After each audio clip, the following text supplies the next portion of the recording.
Hello all. I thought I'd do a little bit on the psychology of fitness. It seems for me, now I know this isn't true for everybody because some of you are just hardcore athletes and it's always come easily for you and you enjoy it so much that you're just automatically motivated to do it. But I'm one of those types that kind of goes through waves of enthusiasm in terms of my eagerness to do exercise. So I thought I'd title this, the psychology, the kind of wave-like phenomena of psychology and fitness. And I think it's just useful to understand your own psychology in terms of fitness, because you can, by knowing it better, you can help to motivate yourself. It seems as though there's this phenomena where, some days are just great. You go out and you exercise and it comes easily. Everything seems to be clicking. Your body feels good.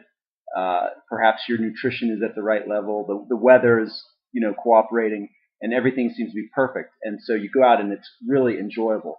And then it seems like there's days and you wake up and, as soon as you start thinking about exercising that day, there's like a internal resistance. You're not really in the mood for it. Perhaps there are aspects of the weather that are not inviting, or maybe you stayed up too late the previous night, or who knows, how many factors can go into this. But what I want to get at is, what do you do on those days? And maybe some days you just say, screw it, I'm not doing anything, and you just listen to your psychology, listen to your body.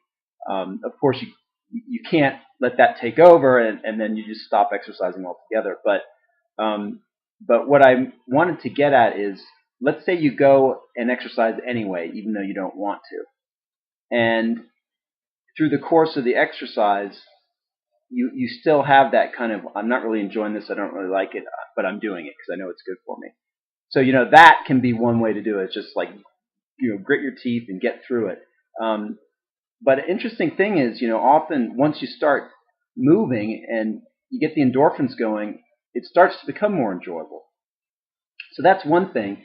And then I think another thing that helps is when you know that it's one of those days for you where your psychology is not 100%, give yourself permission not to have expectations in terms of your performance, like unrealistic expectations.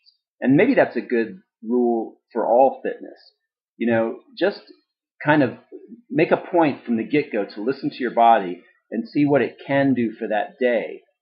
And now I'm not saying don't ever push yourself. And for those of you that comes easily, of course, and if you're in competitive sports and you really have to excel to succeed, then of course you got to push yourself. But I guess what I'm saying is just kind of get in tune with your body, your psychology, and use that strategically to help you continue with your exercise program. Because if you become too oppressive on yourself, it's going to make you hate doing it.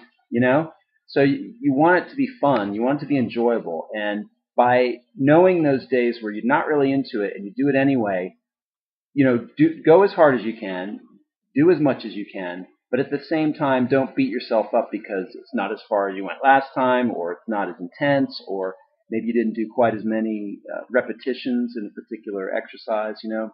It's like, give yourself permission to have some flexibility and realize, just like the weather, your body's going to be like the weather. It's going to go through these waves, and just ride it and learn how to keep your exercise program, your fitness program, your nutrition program going, even though there can be this kind of wave-like quality to it. So just some thoughts on that, and I hope you all are doing well. We'll talk to you sometime soon.